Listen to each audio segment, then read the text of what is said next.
CSL. Happy, beautiful Sunday. Weather's glorious. Thank you to our brand new morning music. You're not brand new, but our musician, Roy Broadwoods. Thank you. All right, a few announcements. So this week, our Wednesday night, 7 p.m. will be film and discussion. Everybody is welcome. We're collecting non-perishable items in the lobby to take to the Delta Food Pantry. We will be collecting all year long, so come by and bring it and drop it off. Our next up, dinner for 30. Why have 8 when you can have 30? I can't wait. Elevation Tea Farm, coming up this Friday, July 11th. Please see the details at the sign-up sheet on the board across from the bookstore. A $25 donation is for dinner, a tour of the farm, you pick berries and herbs, and a mini concert. Oh my gosh, see David with any questions. Epic. All right. And again, we had a date night Friday, and our next one coming up will be August 22nd with our dear Genevieve Rose Mitchell. So, Roy and I were just talking about how wonderful it is having your own private concert under a tree in the grass on a Friday night with homemade ice cream. So, bring your friends. These are wonderful. Okay, that's probably enough of that. So, in a minute here, we will say our mission statement together. We'll take a deep breath. We recognize and realize the omnipresence of divine love as the truth of all.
And in this sacred space, I pause, I breathe, I turn inward, I recognize the one power and presence as an all-powerful and everywhere present in its entity.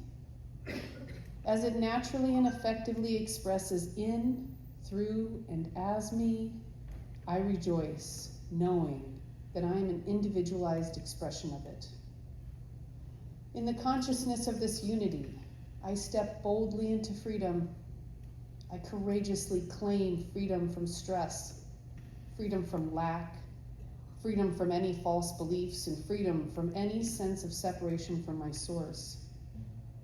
I courageously and joyfully express the freedom to live in an unlimited and opulent ways that sustain increased love, peace, creativity, and prosperity in all areas of my life. In this consciousness of freedom, rising in from my soul, I am increasingly aware of new and expansive ideas of my infinite potential. I clarify my desired intentions wisely, choosing those that nurture and uplift me and all others in the world. Cooperating with the intelligence of the universe, I live in right action, able and willing to make any necessary changes so that the manifestations easily and peacefully work through me. In calm assurance, I go about my daily life, knowing that my declared intentions are now complete in divine mind and appear in due time in my world of effects. Honoring the magnificence of who I am, I purposely set my intention on my intentions as I easily and effectively accomplish what I choose to bring forth in my life.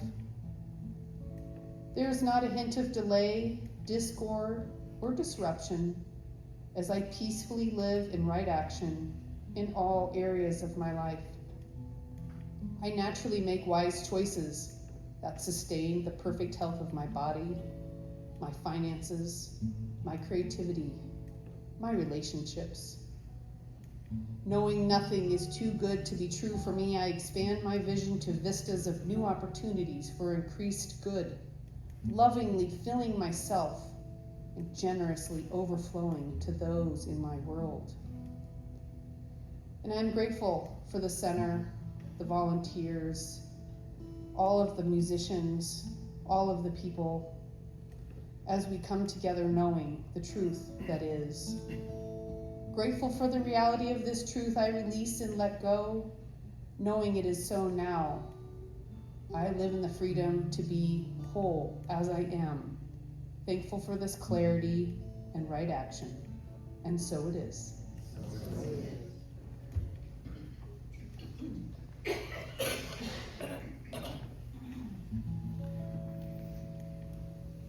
Holy Spirit, within,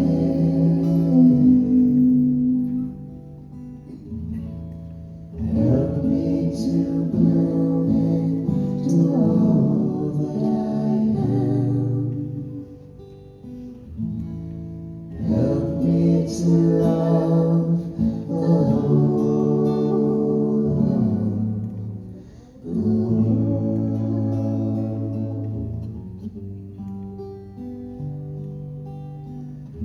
I ask for beauty in myself. I ask for beauty in the world. I ask for beauty in all of humanity.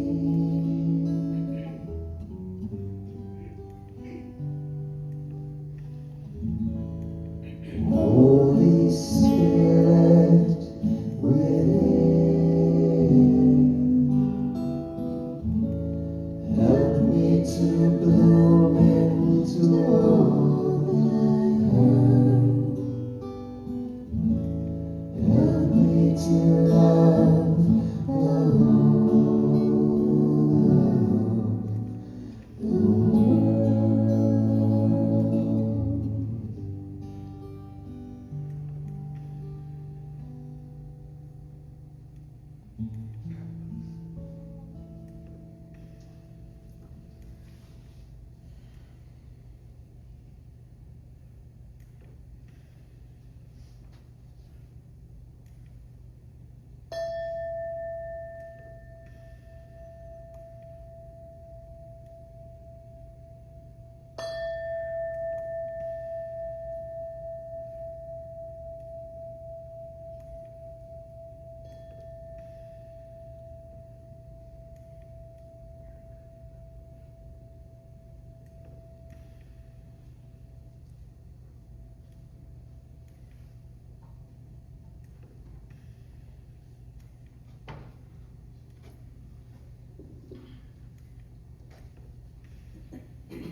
I have two wonderful quotes for you today. The first from Ralph Waldo Emerson.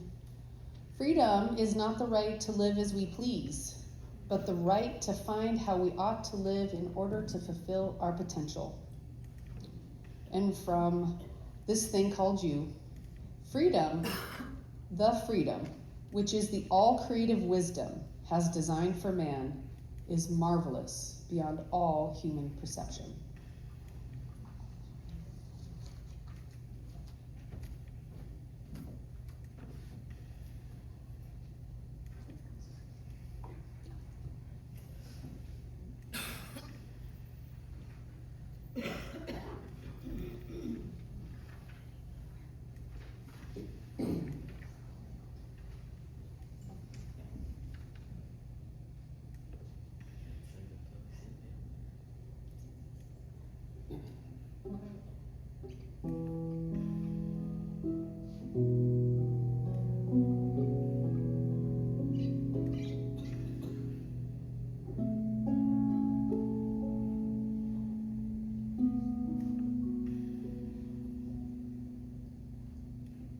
There is a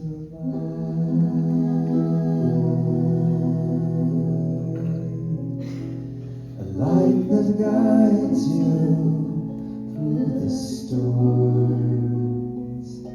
There is a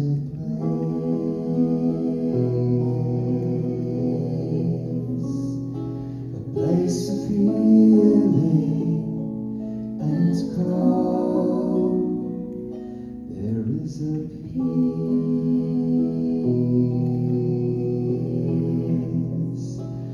peace that lives beneath the waves, beneath the sorrow and the joy. There is a stillness and grace. Beauty is like rain falling from the skies.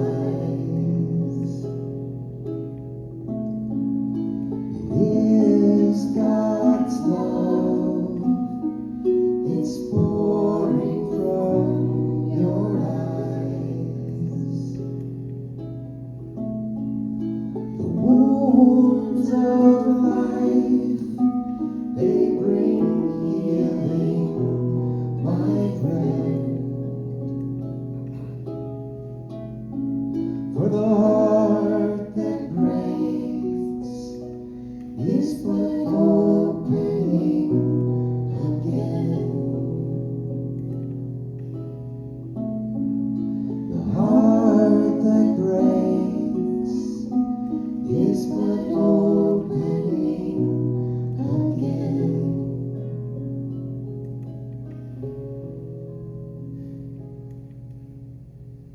There is a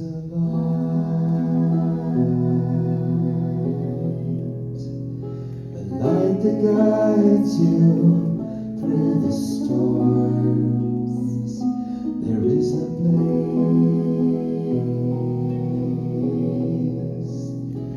place of healing and calm. There is a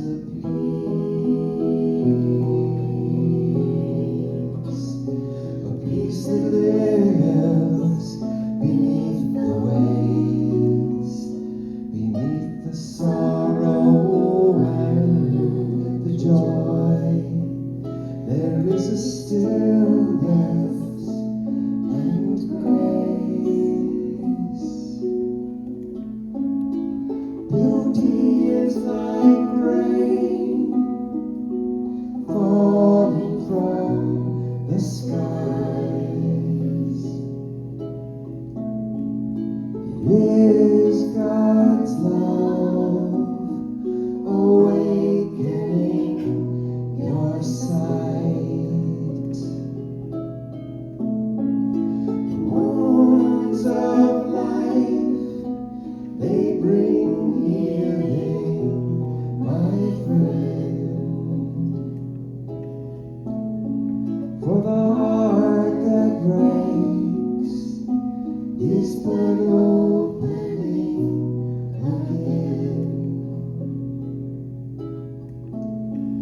The heart that breaks is not opening again.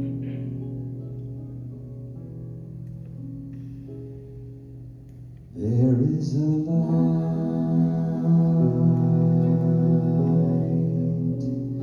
There is a light.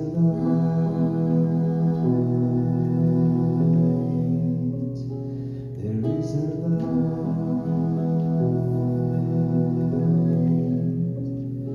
There is a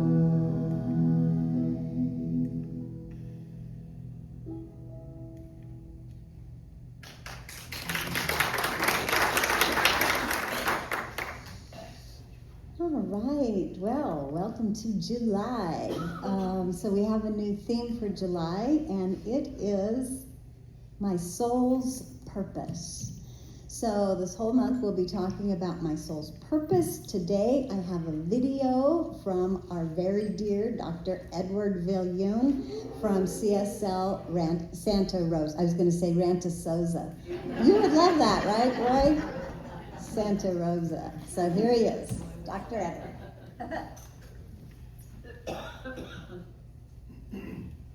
The art of self-expression. And it's based on these three ideas. One we heard in the prayer: you are a unique expression of the creative power of life itself. The second is that personal, internal, and social, external pressure sometimes gets in the way of us expressing that. The third is, without the expression of yourself, the world is a poorer place. So pay attention and find ways to express who you are.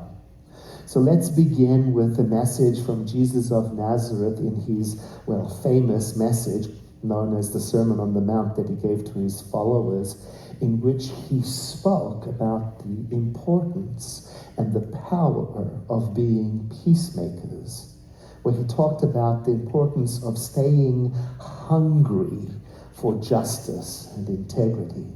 That's not all he talked about.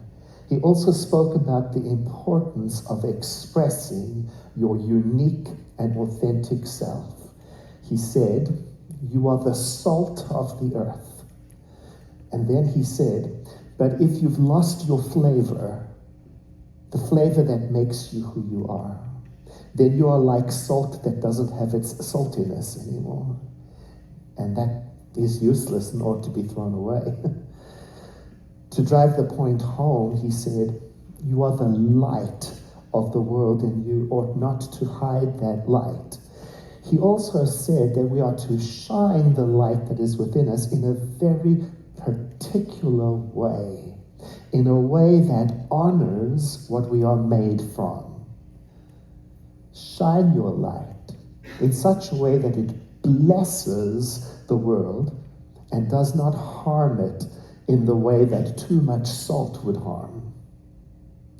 So his instruction to shine, it didn't mean get out of control, be chaotic, or be selfish, or just do whatever the heaven you want. He said, shine in such a way that it glorifies the creative life that lives within you. So in our tradition, that means the living spirit within. It means to tune into that living spirit within, using the practices we just read: affirmative prayer, contemplation, selfless service, spiritual study, appreciation, all of those things, and then live from that, show up in the world from that.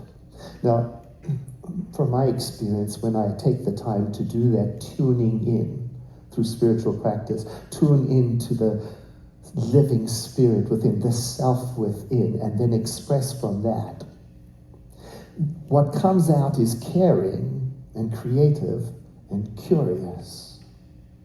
When I tune into the self within and express from that, it can't come out as controlling or manipulative or combative. It's not consistent with the nature of the living spirit within. The living spirit within doesn't tear down, it builds up. And through each one of us, it has a unique expression that the world is hungry for. Fred Rogers, Mr. Rogers, he said, "When I say it's you I like, I'm talking about that part of you that knows that life is far more than anything you can ever see, hear, or touch. That deep part of you that allows you to stand for those things without which humankind cannot survive." In other words, your love, your empathy, your peace-loving heart, your hunger for justice, everything that comes from the living spirit within.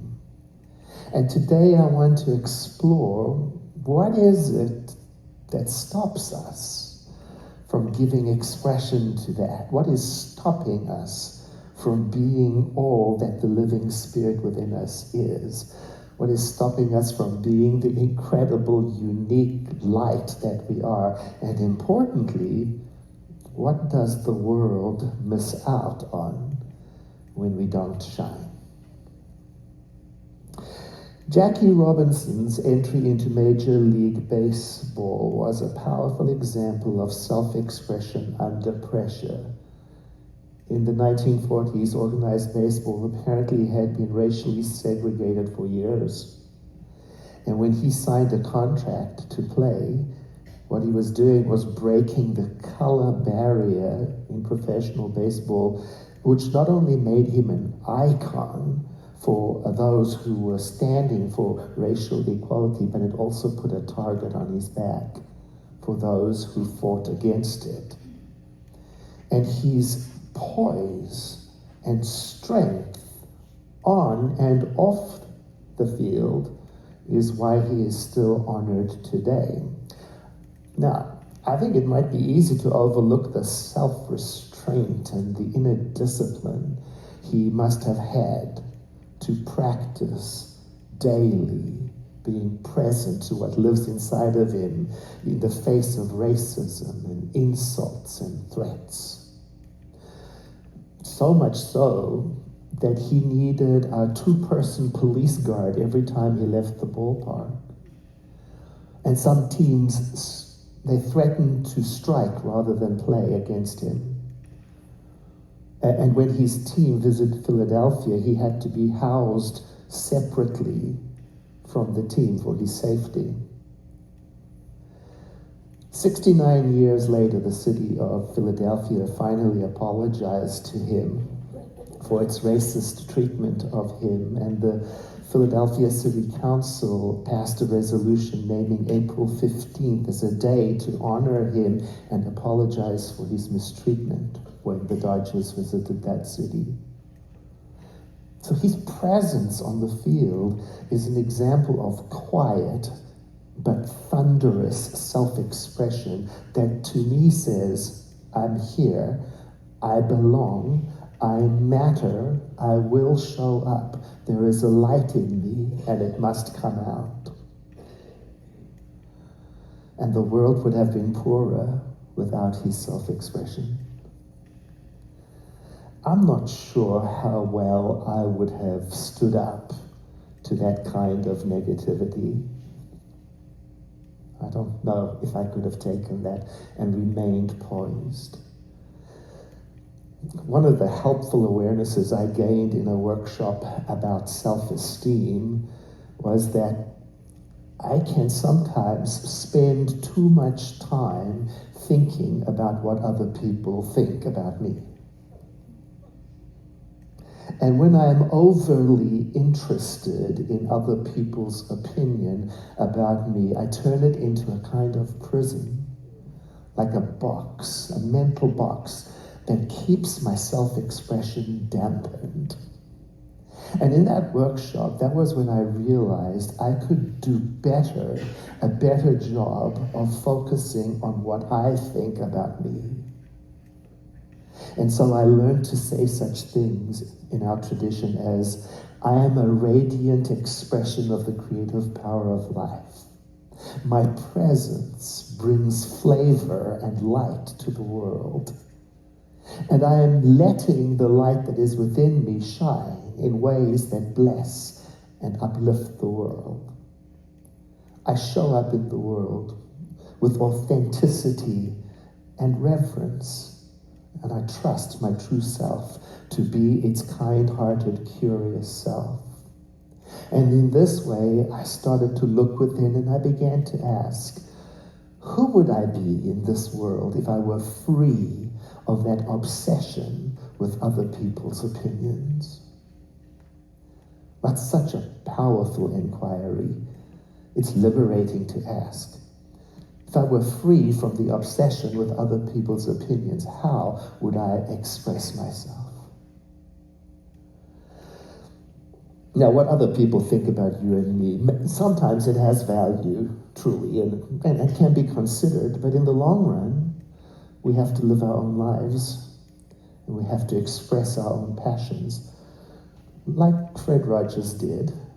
Mr. Rogers originally, I read, planned to attend seminary and become a minister, but he felt a strong inner calling to enter the world of television. And at that time, his peers, his colleagues, felt that television was too trivial and superficial. And they questioned his choice and wondered if television would be a meaningful platform for his ministry. But Mr. Rogers knew that he was called to something non-conventional that fit him. He was called to express his authentic self and his values through a children's program on television, and his unique approach became a ministry of loving kindness and understanding that influenced generations. And when he was asked about his calling, Fred Rogers said, "The greatest gift you ever give is your honest self."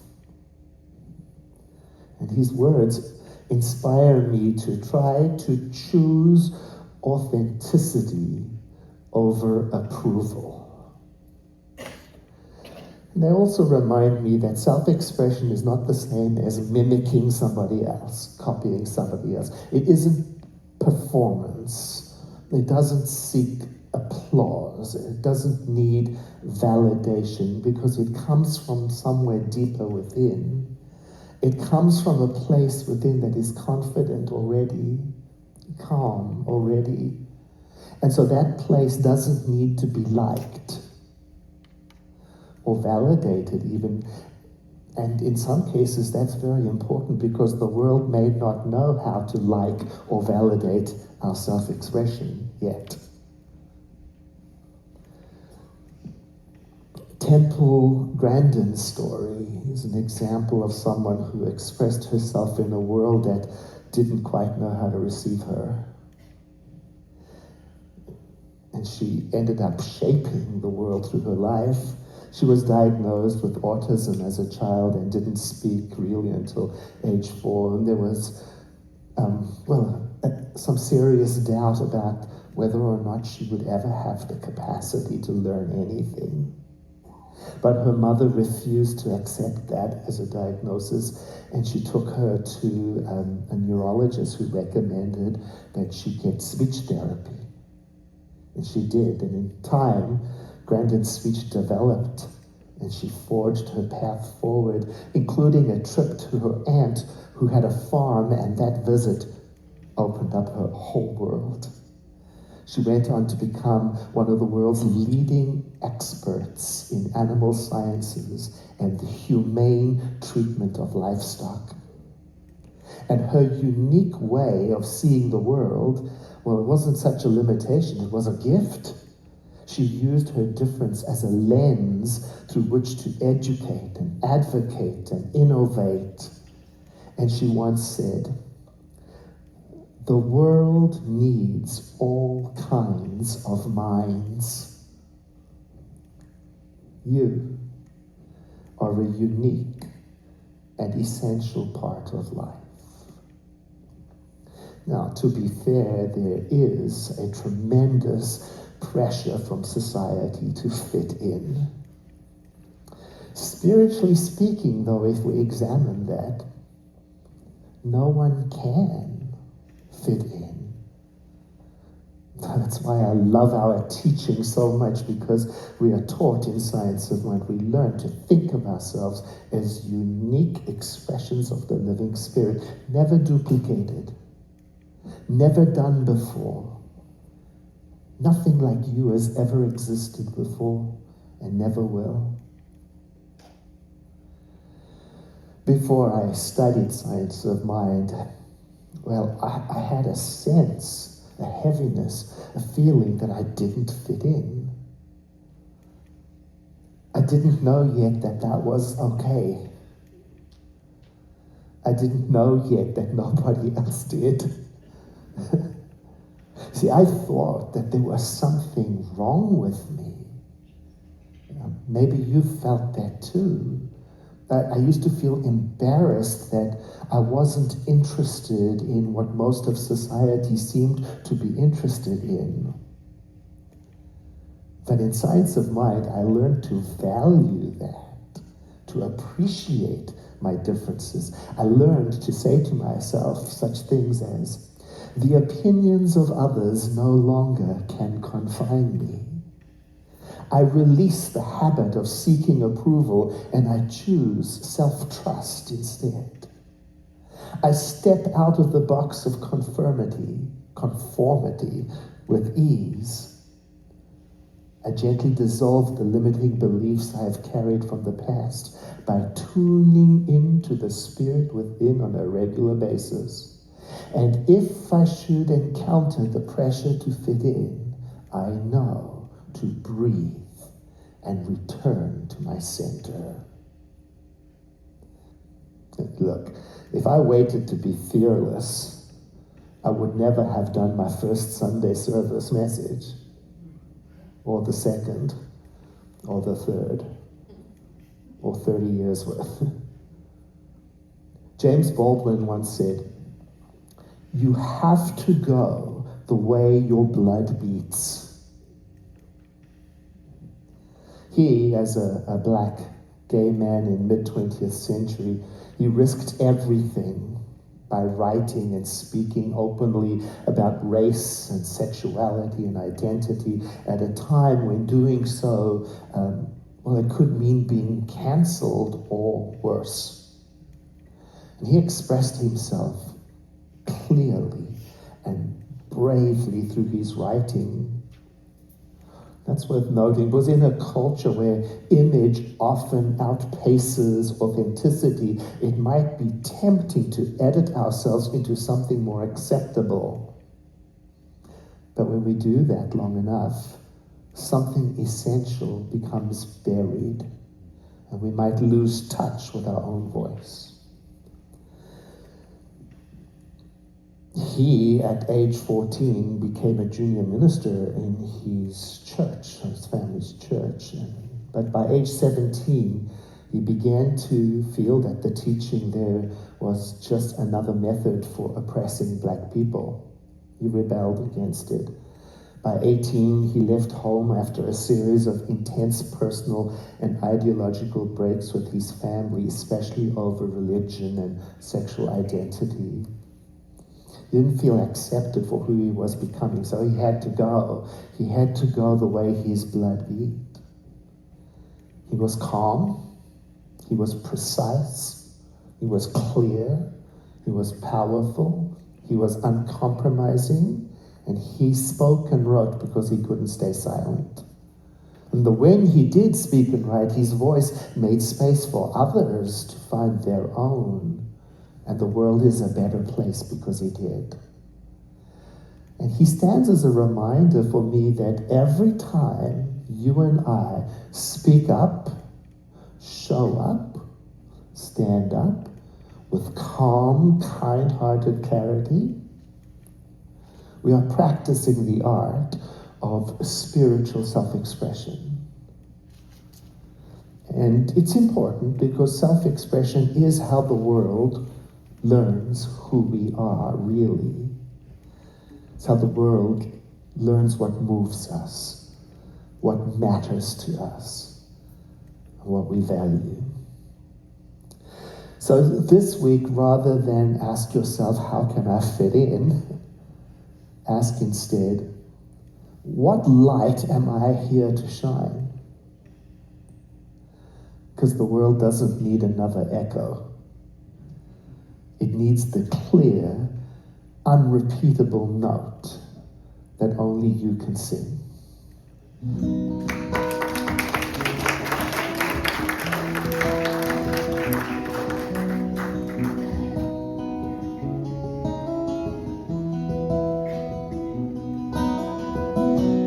God, you are every mountain. God, you are every ocean. God, you are every canyon, every inch of earth and sky. God, you are every morning. God, you are every midnight. God, you are every moment, every second of my life. Everything I see, everything I do, everything I am is you. Everything above, everything below, everything I know is you. God, you are every sunrise. God, you are every moonflow.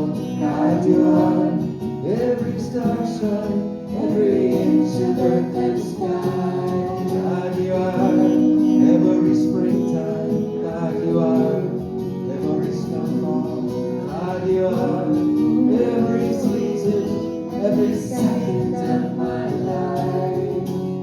Everything I see, everything I do, everything I am is you. Everything above, everything below, everything I know is you. 'Cause you are the very breath I breathe, and your perfect love created me. Everything I see, everything I do, everything I am is you. Everything above, everything below, everything I know is you. Everything I see, everything I do, everything I am is you.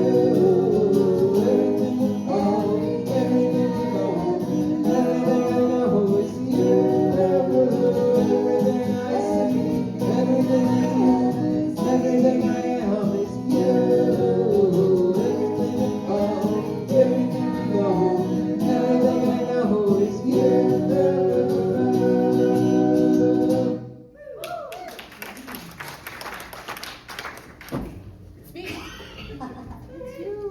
Sometimes it's hard being Lou. She's got such big I know. shoes to fill. I love it.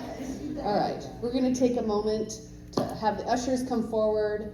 We will do some intentional giving, some tithing. We have an affirmation. I was going to say an offering. I'm like, yes, and all right, we're going to say this together. I am grateful for the abundance that surrounds me. It's in every one of us to be wise. Find your heart, open up both your eyes. We can all know everything without ever knowing why. It's in every one of us. By and by.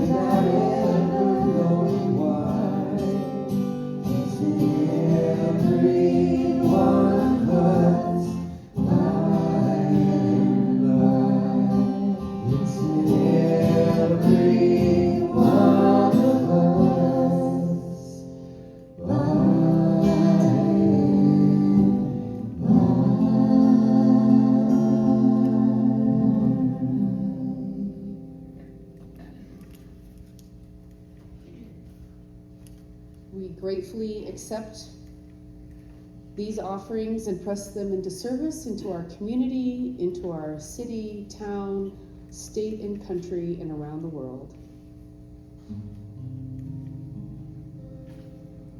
With a grateful heart and a grateful mind, I offer this sacred prayer. Thank you.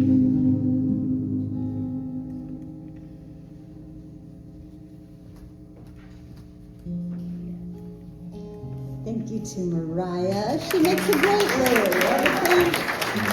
Thank you so much. Thank you. It does make you appreciate people a little more when you have to try to fill their shoes. This is the first Sunday, and we have an update about our, what is it we're doing? Our community service that we have. Can you come up here and maybe just say something? Nancy had been helping us do that, but she's not here today. So I'm calling on Beth Hall, who is a part of the court council and has been an integral part of making cranes and doing our services. So here you go, you have the floor. Yes, and thank you for everybody who has participated, but one of our goals with creating the cranes was to try and have 100% participation from the congregation. So, and you don't have to make a crane. Let me make that very clear. You don't have to make a crane. But we would love to have everybody put an intention into a crane, which is just our current thinking right now is to bless the war-torn areas, you know, and let them find let peace on earth be our message. We would really like to try and get that feeling and intention out there. So if you haven't put an intention, and all you have to do, all that means is writing on a piece of paper, an origami paper, what intention you would like for the world in terms of some of the unrest that we have going on. All right, so that's cranes, and we're really close. I mean, we are really close. I think all we have to do, Kathy, how many do you think? Probably 80. 80? So that would be 3,000. So there are 2,000 out there right now. Strong. You're beautiful. So, and we have many, at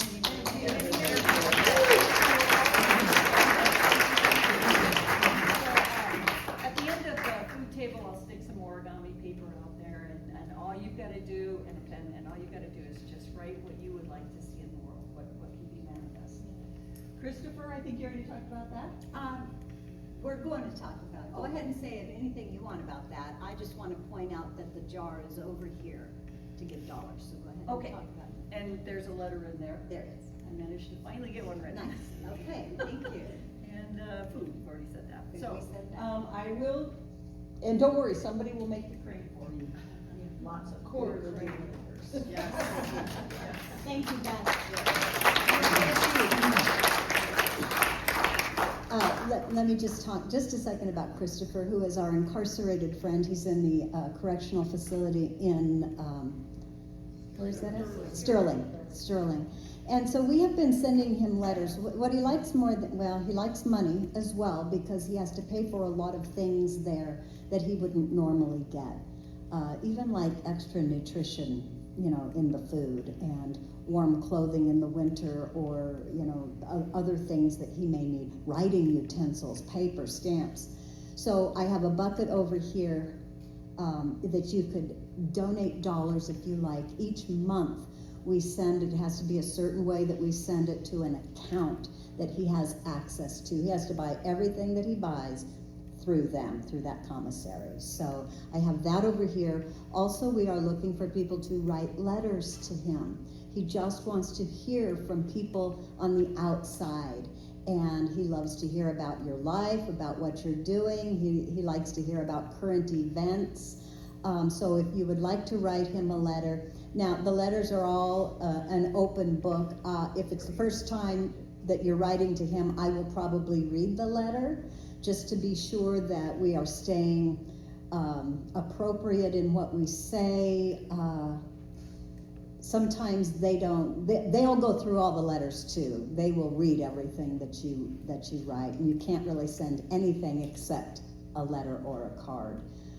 You can put those in there, in the jar as well, and then everything will be mailed from CSL. I will mail all of them together. And we did, do you guys remember signing the birthday card that we sent to him? He was so pleased with that. It's the first time, I believe, in his life that he ever got multiple birthday wishes or multiple birthday cards, and he is feeling the love that we're sending him. And I just am so appreciative of you guys to share your love with him. We don't really know him. We just know that he's there, and he's there for quite a long time unless he gets some kind of a reprieve with appeals, which he has not yet. So there's also a page over there about Christopher, what to write, how to send, something that I wrote up for you. So thank you for all of that. I guess we are ready for our brand new monthly contemplation up here. Okay, so we are going to read these all together, all the way down. Here we go. I honor the journey of my soul and the lessons it teaches.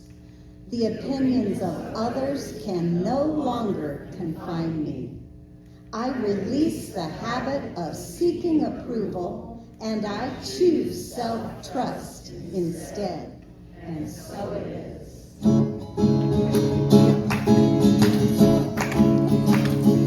I release and I let go. I let